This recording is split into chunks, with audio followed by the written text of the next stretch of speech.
nós vamos ver que o vento, ele vem também para dar livramento. Abre em Êxodo 15.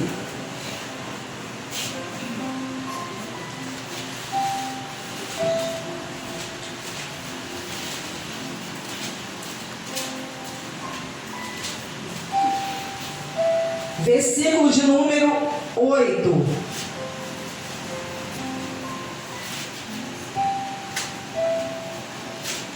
Quando Moisés e o povo de Israel atravessaram o Mar Vermelho, Moisés, ele entoa um cântico a Deus, um cântico de vitória. Ele estava entoando pela vitória que o Senhor havia dado a ele, ao seu povo. No versículo 8 diz assim: com o sopro das suas narinas. Vai ver? Com o sopro das narinas de Deus, amontoaram-se as águas. Diante de Israel estava o quê? O Mar Vermelho. E atrás de Israel estava Faraó e o seu exército vindo. E eles estavam assim, sem saída. E agora o que vamos fazer? Moisés então começa a clamar. E Deus fala: por que você está clamando a mim? Diga ao povo que marche. E nesse momento, querido, diz aqui, Moisés no cântico ele está falando, ele está dizendo: com o sopro das tuas narinas amontoaram-se as águas, as correntes pararam em montão, as águas profundas se tornaram sólidas, quer dizer, como um paredão, querido, no coração do mar. O inimigo dizia, olha o que o inimigo dizia: perseguirei, alcançarei, repartirei os despojos, a minha alma se fartará deles. Olha o que Faraó dizia, olha o que os egípcios diziam: vamos devorá-lo, vamos alcançá-los, vamos destruí-lo. A minha alma se fartará deles. Arrancarei a minha espada e a minha mão os destruirá. Sopraste com teu vento. Quem soprou vento foi Deus. Sopraste com o teu vento e o mar os cobriu. Afundaste com chumbo nas águas impetuosas. Então nós vemos aqui a manifestação do vento, a ação do vento dando livramento. Porque através de um vento que Deus enviou, o mar se abriu, como está escrito aqui no versículo 21 do capítulo 14. Então Moisés estendeu a mão sobre o mar, e o Senhor, por um forte vento leste, que soprou toda aquela noite, fez com que o mar se retirasse, tornando-se terra seca, e as águas foram divididas. Os filhos de Israel entraram pelo meio do mar em seco, e as águas foram qual muralhas à direita e à esquerda deles. Então Deus enviou o quê? O vento. Olha a ação aí do vento, de Deus, do Espírito Santo ali, ó, para poder dar o quê? Livramento. Livramento ao seu povo. Então, quando você estiver sendo perseguido pelo inimigo, o diabo está te perseguindo, o mal te cercou, você se sente assim sem saída. Estou me sentindo assim como o povo de Israel, sem saída, cercado pelo inimigo. Querido, você tem que fazer o quê? Buscar o Espírito Santo. Buscar o Espírito Santo. Porque Ele, querido, vai soprar, Ele vai te trazer livramento. Assim como trouxe livramento, enviou um vento. E esse vento abriu o caminho. Abriu o mar e o povo pode passar. É o Espírito Santo que nos abre o caminho, irmão. Quando você se sente sem sair, é o Espírito Santo que vai te abrir o caminho. Você diz para Deus: Senhor, eu não sei o que fazer diante da situação. Como Josafá falou, eu estou cercado de todos os lados. Mas Deus vai falar, eu vou soprar, o Espírito Santo vai soprar, e um caminho vai se abrir para você passar, para te dar livramento. Agora não me pergunte como que Deus vai fazer isso, porque nem Israel sabia. Nem Israel sabia como que Deus ia operar. Só que eles estavam o quê? Tinham que obedecer a ordem de Deus. Deus falou que era para marchar, para seguir em frente, então siga em frente. Siga em frente. Então nós temos que obedecer a direção e a ordem que Deus nos dá. Aleluia. Então nós vemos aqui também o vento como voz de Deus. Abre em 1 Reis 19. 1 Reis 19.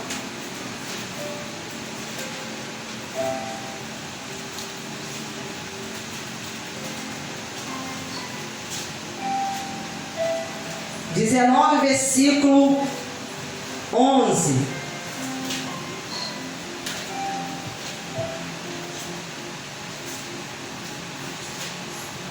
Diz assim: então foi-lhe dito, sai daí e fique diante do Senhor no monte. E eis que o Senhor estava passando, e um grande e forte vento fendia os montes e quebravam as rochas diante do Senhor. Mas o Senhor não estava no vento. Nós vemos aqui que nesse vento aqui Deus não estava. Então há ventos que Deus não está. Nós vemos que há vento que é a ação do Espírito Santo, que Deus está ali presente, é Ele.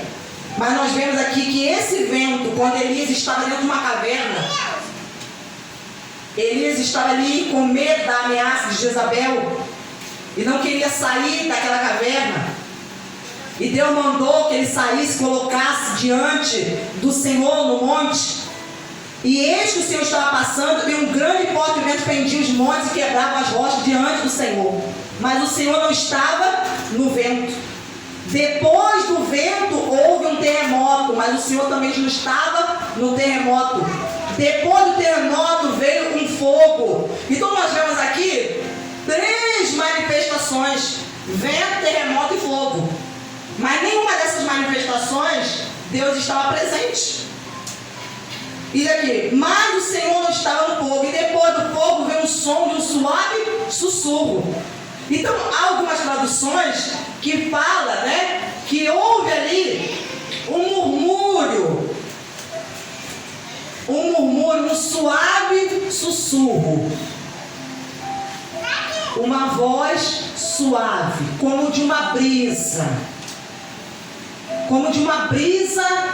suave a falar com Elias. A voz de Deus falava com ele de uma forma tão suave como uma brisa, que vinha e acalmou o coração de Elias, porque o coração dele estava cheio de medo. Ele estava apavorado, com medo da ameaça de Jezabel, porque todos os profetas, né, ele acreditava que todos os profetas haviam sido mortos, e só ele havia permanecido. Então era assim que ele estava acreditando e vendo. Então ele estava com seu coração temeroso. Então ele tentando ali proteger-se daquela ameaça, ele se esconde. Então uma voz suave, uma voz como uma brisa, veio ali e falou com ele, acalmando o seu espírito, a sua alma. Foi aí que ele conseguiu ouvir a Deus, querido. Porque às vezes nós temos que fazer calar os barulhos que estão à nossa volta. Porque havia barulhos causados pelo forte vento, barulhos causados pelo terremoto, fazia ali um lugar onde estava estremecer, barulhos causados ali pelo fogo. Mas que eu estava mostrando para ele, ó, em nenhuma dessas manifestações eu estou, mas veio como uma voz, uma brisa suave, uma voz sussurrando a Elias. E diz aqui: quando Elias ouviu isso, cobriu o rosto com um manto, e saindo, pôs-se a entrar da caverna. E eis que veio uma voz, e ele disse: o que você está fazendo aqui, Elias? E ele respondeu: tenho sido muito zeloso pelo Senhor Deus dos exércitos, porque os filhos de Israel deixaram a tua aliança, derrubaram os teus altares, mataram os teus profetas à espada, só fiquei eu, e eles estão querendo tirar-me a vida. Foi aí que ele conseguiu ouvir a voz de Deus. Aquela brisa. Então nós vemos aqui que Deus, às vezes ele se manifesta através de um vento forte. De um vento forte, impetuoso.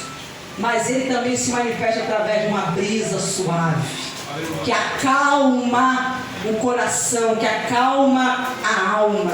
E Deus sabe como operar aqui na vida das pessoas.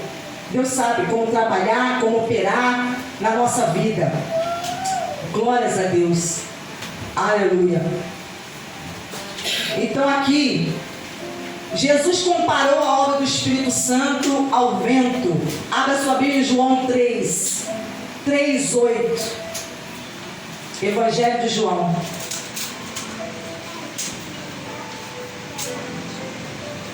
João 3:8.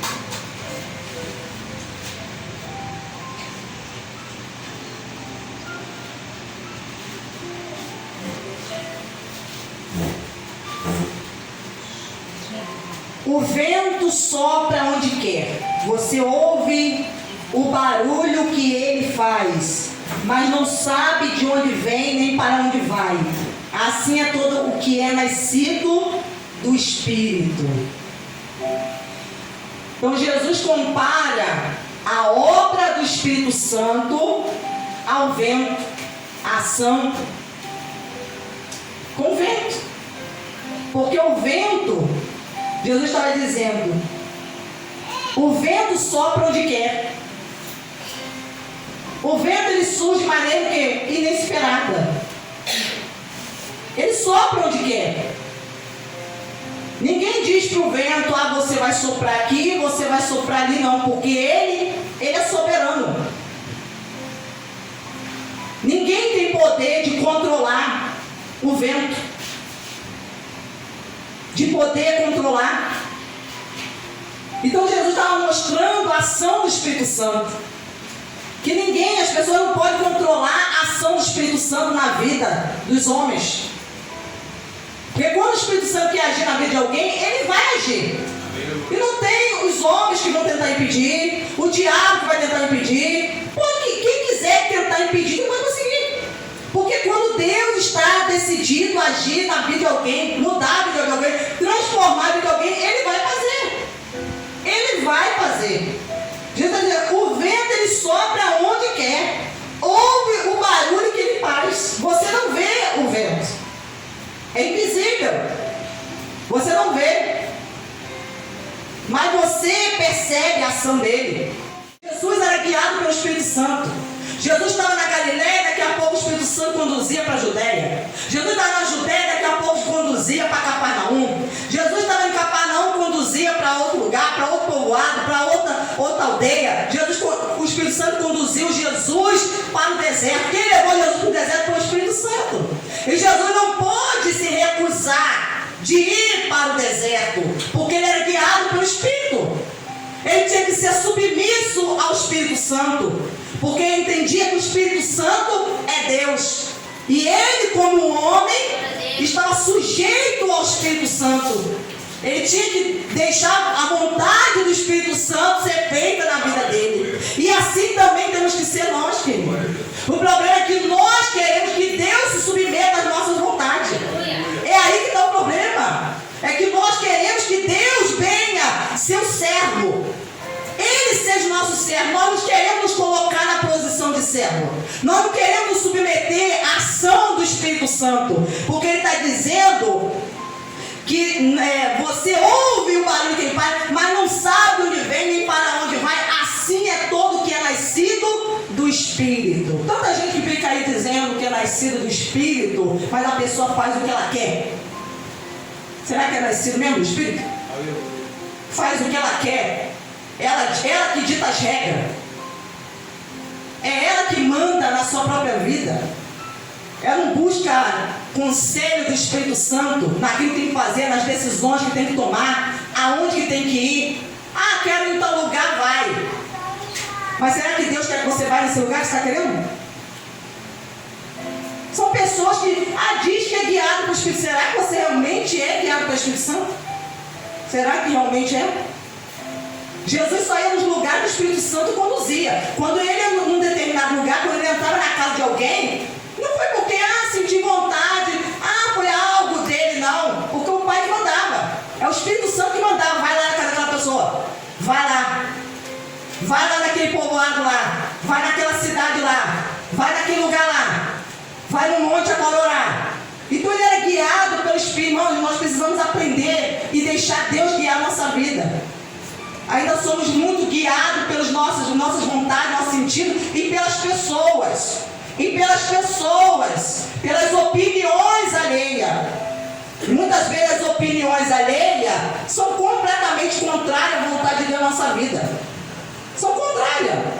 Né? Que o Espírito Santo também vai nos dar uma direção totalmente contrária daquilo que os outros pensam. Daquilo que as pessoas pensam, daquilo que elas acham, né? Daquilo que elas acreditam, vai nos dar uma direção totalmente, às vezes, contrária. Mas às vezes queremos que a vontade humana prevaleça e não a vontade de Deus. Está falando, quem é nascido de Deus é guiado pelo Espírito. Aleluia. É guiado pelo Espírito, não é guiado por marido, o marido não é guiado pela esposa, os filhos não são guiados pelos pais, os pais não são guiados pelos filhos, né? Não é guiado pelo patrão, não é guiado pelos amigos, não é guiado pelos vizinhos, não, é guiado pelo Espírito. E é isso que nós precisamos aprender a ouvir a voz do Espírito. Glórias a Deus, aleluia. Assim como o vento é invisível na sua ação, o Espírito age de forma invisível no coração humano. Então, às vezes você não está vendo, mas o Espírito Santo está agindo no coração das pessoas, no coração humano, porque ele age de forma invisível. Ninguém vê.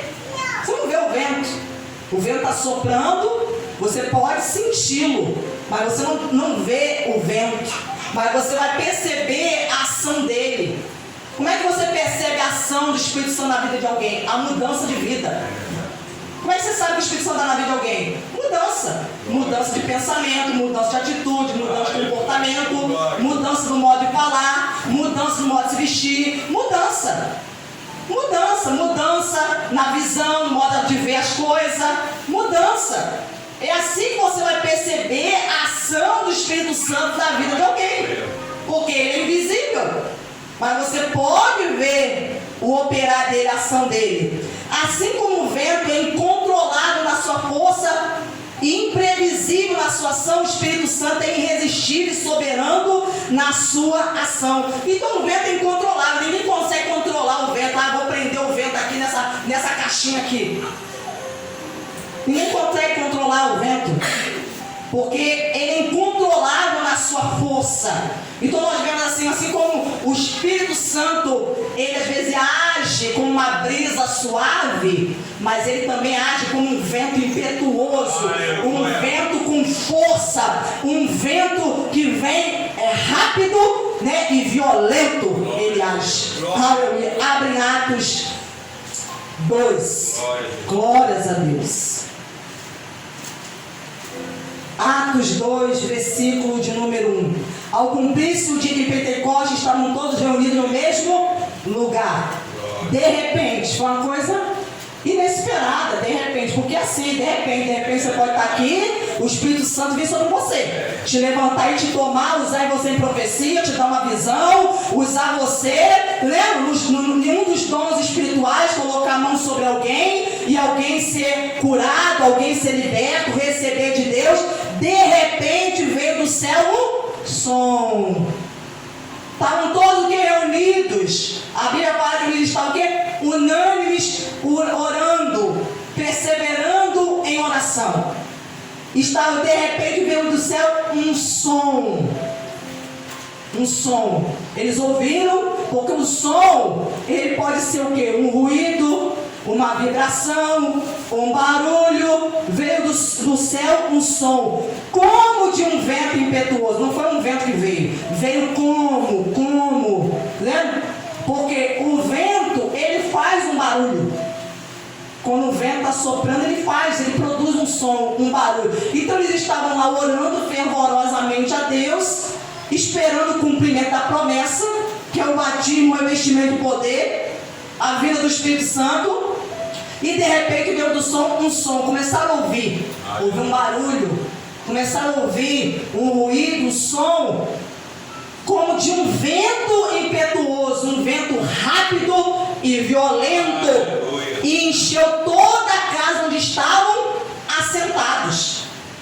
Veio sobre todos que estavam assentados, e apareceram distribuídas entre eles línguas como que de fogo, quer dizer, que parecia uma língua de fogo, mas não era uma língua de fogo, parecia uma língua de fogo, as quais pousaram sobre cada um deles. Então nós vemos aqui essa ação do Espírito Santo, que é incontrolável. Quando ele vem, meu filho, ele quer agir, ele age mesmo.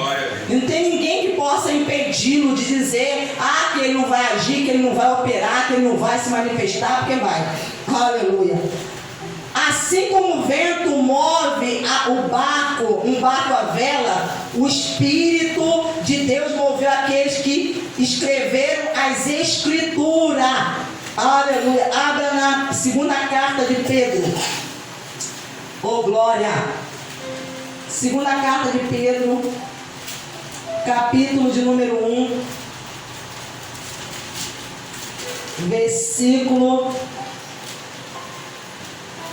de número 21.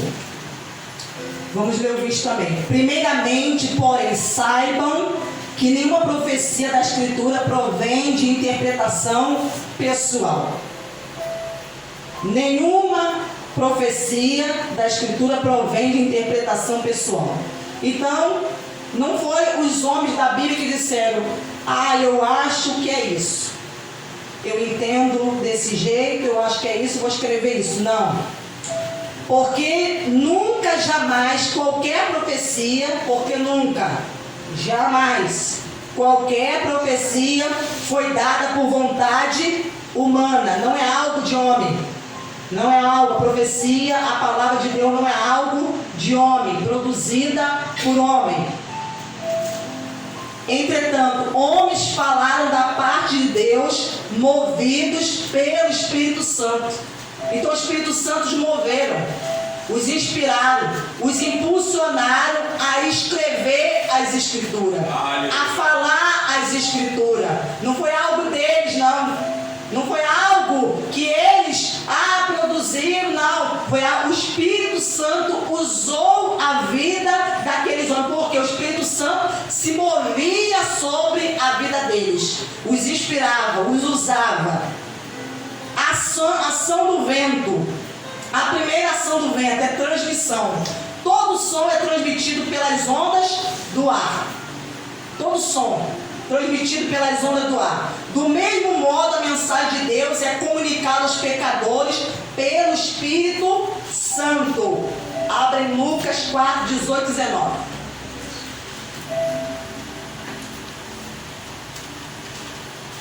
Glória a Deus. Jesus estava num dia de sábado numa sinagoga e, levantando-se para ler, pegou o livro do profeta Isaías, que dizia assim: o Espírito do Senhor está sobre mim, porque Ele me ungiu para evangelizar os pobres, enviou-me para proclamar libertação aos cativos e restauração da vista aos cegos, para pôr em liberdade os oprimidos e a proclamar o ano aceitável do Senhor. Então o Espírito Santo, ele vai o quê? Transmitir a mensagem aos pecadores. As pessoas estão ouvindo a mensagem e ele é que vai falar. O Espírito de Jesus está falando: o Espírito do Senhor está sobre mim, porque ele me ungiu para evangelizar, para proclamar, anunciar a boa nova, anunciar a salvação. para pregar. Então o Espírito Santo que usa as pessoas para poder comunicar a mensagem da salvação. Para quê? Para que as pessoas, enviou-me para proclamar libertação aos cativos, para que as pessoas sejam libertas. Porque somente através do quê? Da verdade o homem é liberto. E restauração da vista ao cego, para pôr liberdade aos oprimidos e proclamar o ano aceitável do Senhor. Nossas orações são transmitidas a Deus pelo Espírito Santo. Romanos 8, 26. Da mesma maneira, também o Espírito nos ajuda em nossas fraquezas, porque não sabemos orar como convém, mas o próprio Espírito intercede por nós com gemidos inexprimíveis, que não dá para expressar, mas o Espírito Santo, ele intercede, ele se comunica com o Pai. O Espírito Santo, ele se comunica. O Espírito Santo que está em nós, ele se comunica com o Pai. Nós às vezes não sabemos orar, não sabemos colocar diante de Deus as nossas petições, as palavras em oração, mas o Espírito Santo que está em nós vai se comunicar. Ele vai transmitir a mensagem para o Deus Pai, aquilo que verdadeiramente estamos precisando. Aleluia! Glórias a Deus. Então nós vemos aqui, e segundo, refrigeração. O vento movimenta-se, amenizando o calor. O calor. Salmo, abre Salmo, que nós já estamos encerrando, 23, versículos de número 3. Então o Espírito Santo ele vai trazer à sua vida alívio, refrigerar a sua alma. E diz aqui no versículo Salmo 23, 3: refrigera-me a alma, guia-me pelas veredas da justiça, por amor do seu nome. O Espírito Santo vai refrigerar a alma que está cansada, que está precisando de consolo, que está precisando de alívio. Ele vai trazer esse refrigério, porque é isso que o vento faz. Num dia que está muito quente, quando começa o vento a soprar, você não se sente aliviado? Aquele vento começa a soprar, você se sente aliviado. Aquele sol escaldante sobre a sua cabeça, está cansado já, doido para chegar em casa, de repente começa a ver aquele vento. Bateu no teu rosto, bateu no teu corpo. Aí você que gostoso, que alívio. Logo muda, querido, o teu semblante. O teu semblante logo muda, porque traz um alívio em você. Assim é a ação do Espírito Santo, traz um refrigério na alma, meu irmão. Agora o último versículo aqui para nós encerrar, Atos 3:29. Aleluia. Oh glória. Atos 3:29. 3:20. Vamos ler o versículo 19 assim: portanto, arrependam-se e convertam. Convertam para que sejam cancelados seus pecados, a fim de que da presença do Senhor venham tempos de refrigério e Ele envie o Cristo que já foi designado para vocês, a saber, Jesus. Então aqui que fala que a presença de Deus, ela traz o quê? Tempos de refrigério, querido. Então há pessoas que estão assim cansadas pelas lutas, as batalhas, mas a presença de Deus quer trazer o quê? Refrigério, trazer a você um alívio, trazer a você um descanso. Aleluia,